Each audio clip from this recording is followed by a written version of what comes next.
2024 is officially here, so it's time to talk about my most anticipated movies of this upcoming year.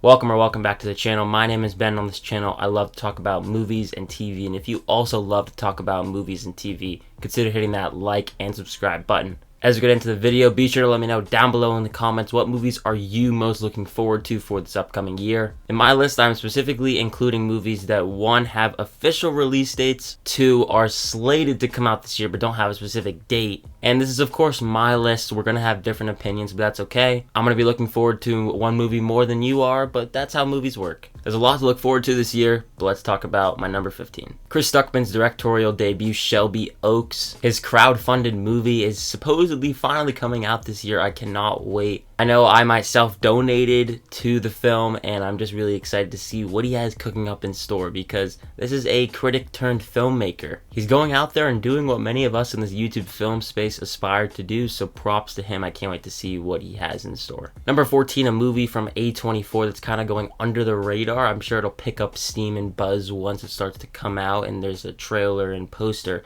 but it's called A Different Man with Sebastian Stan. From the plot description, it sounds like it's an actor really indulging himself into a role, going so far as to even getting facial reconstruction surgery. It sounds like it could be a really interesting thriller about like desire and the drive that so many of us have to achieve greatness. 13 is We Live in Time with Andrew Garfield and Florence Pugh. From this movie's plot description, it sounds like it could be a new About Time, which is one of my particular favorites. It sounds like a romantic movie that does play with time, as the title would suggest. Florence Pugh and Andrew Garfield are two of the best actors working today, so them in the two leading roles, I'd like to see, do they have good chemistry? 12 is Leigh Whannell's Wolfman, which is a remake or reboot of the classic Universal Monsters character. Originally attached was Ryan Gosling, and that would have been incredible, but we do now have Christopher Abbott in the role, which, you know, that is a bit of a downgrade, but he is still a fantastic actor. Leigh Whannell did The Invisible Man from 2020, which I haven't rewatched since, but I remember thoroughly enjoying it and being pretty creeped out by it. This is now him taking on another classic Universal Monsters character, and I feel like there's something good in store here. Number 11 is the live-action remake of Lilo and Stitch. What really gets me excited is the fact that director Dean Fleischer Camp is behind it, who did Marcel the Shell with Shoes On from about 2 years back. That was a seriously just delightful movie. If you haven't seen it, I would recommend you watch it. And I love the original Lilo and Stitch movie. I find it to be a comfort movie in a lot of ways. Chris Sanders is returning to voice Stitch. You have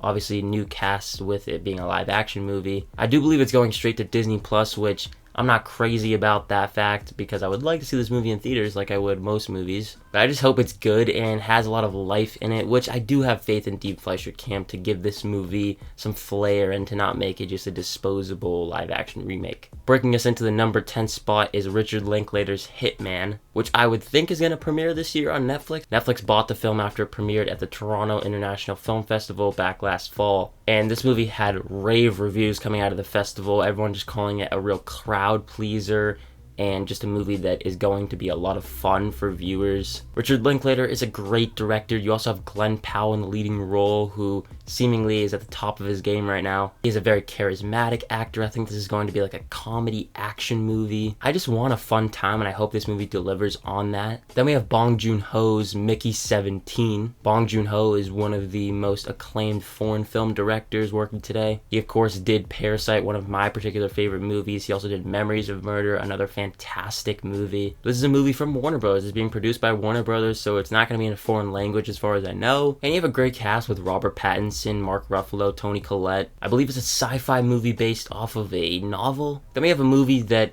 I don't have much prior knowledge going into because I haven't seen the first one, Gladiator 2. The real thing that gets me excited for this movie is the cast. Paul Mescal, Denzel Washington, Pedro Pascal, Joseph Quinn. It's a stacked cast. Ridley Scott is obviously returning to direct, and it's going to be a follow-up to the movie. It's not going to be like a reboot of sorts. Is it sacrilegious that I haven't seen the first movie and now I'm putting this one on my list? Maybe. I think this could be a really badass movie at the end of the day. John Krasinski's If is at number 7. This is another movie that has an all-star cast. It's supposedly like a new family movie about imaginary friends. The trailer looked really lighthearted, and I love John Krasinski as both an actor and director. I feel like he can do no wrong. That's why this movie's on this list. There's potential here for just a truly heartwarming film about imaginary friends that were forgotten by kids that are now older, and the premise sets it up for the imaginary friends to kind of disappear if they don't have a new friend, which is kind of sad. Number 6 is Kingdom of the Planet of the Apes. I love the previous 2 Planet of the Apes movies, Dawn for the Planet of the Apes and War for the Planet of the Apes from Matt Reeves. This time Wes Ball is in the director's chair, so I am going in a little cautiously optimistic. But the Planet of the Apes movies are really just strong films, and I hope this can be another one. The visual effects look stunning per usual, and I'm excited to go back into this world. And number 5 is a movie that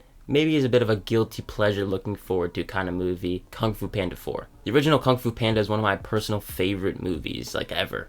Not just animated movies, one of my favorite movies, period. So I really have high hopes for this movie. I hope it can be a return to form after the 3rd movie, which wasn't particularly great, still really good. It supposedly is going to be the start of another trilogy, but this movie has a lot of older characters returning, which is always fun to see. The villain can like shapeshift into past villains. I think there's potential here for an emotional conclusion to Poe's journey, which will be sad to see, but nonetheless, I'm looking forward to this movie. Hopefully it can be a great one. Number 4 is Joker Folie à Deux. I kind of love just saying that title. Todd Phillips is returning to direct this one, and after the massive hit that was the first movie, surprisingly so, it made over $1 billion. I don't think anyone could have predicted that. This one is supposed to be a musical. Lady Gaga is coming to play Harley Quinn. Supposedly supposed to be heavily set in Arkham Asylum. Lots of dream sequences, I'm assuming. Whether this movie is another dark one or more bit lighthearted with its musical numbers, I don't know, we'll see. I don't think that a movie that didn't have a great script would really intrigue him to return for another one. I'm just trying to be optimistic here, but I do think this could be another really solid movie. Number 3 is a movie that could have been at number 1 any other year if there hadn't been 2 more movies that I'm just a little bit more excited for.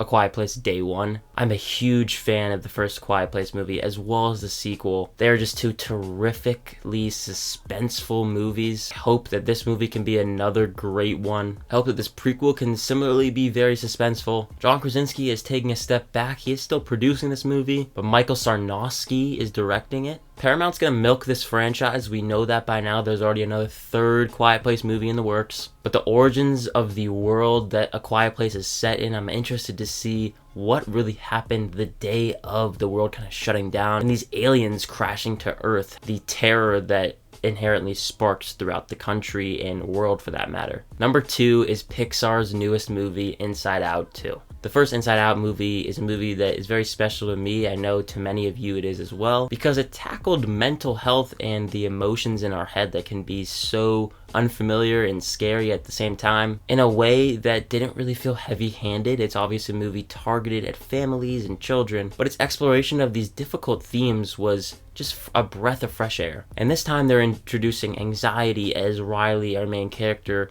is growing up and she's a teenager now. I think you could tackle some dark themes once again, but make it in a way that is still a heartfelt movie. One that is obviously still targeted at families, but still at the same time tackling themes of mental health and puberty, growing up, all that good stuff. But at number 1, the movie that is probably going to be number 1 for a lot of people, Deadpool 3. As both a huge fan of the MCU and of course all the characters returning in this movie, how can you not be excited for what's in store? There is a lot to be nervous about, so it's a movie that another one going in cautiously optimistic because it seems like they're cramming a lot into this one like they did with a couple prior Marvel movies. I do have faith in Ryan Reynolds though, and Sean Levy, and especially Hugh Jackman, who is returning after all this time. It really hasn't been that long. It hasn't been at least 10 years, but it's still a long time for comic book fans. It's supposedly the closing of the 20th Century Studios universe that was started over 2 decades ago, and apparently we're going to see a lot of closure there, but also Hugh Jackman might be setting it up for more movies with him. There's just so many rumors and speculation surrounding it, like with most Marvel movies, that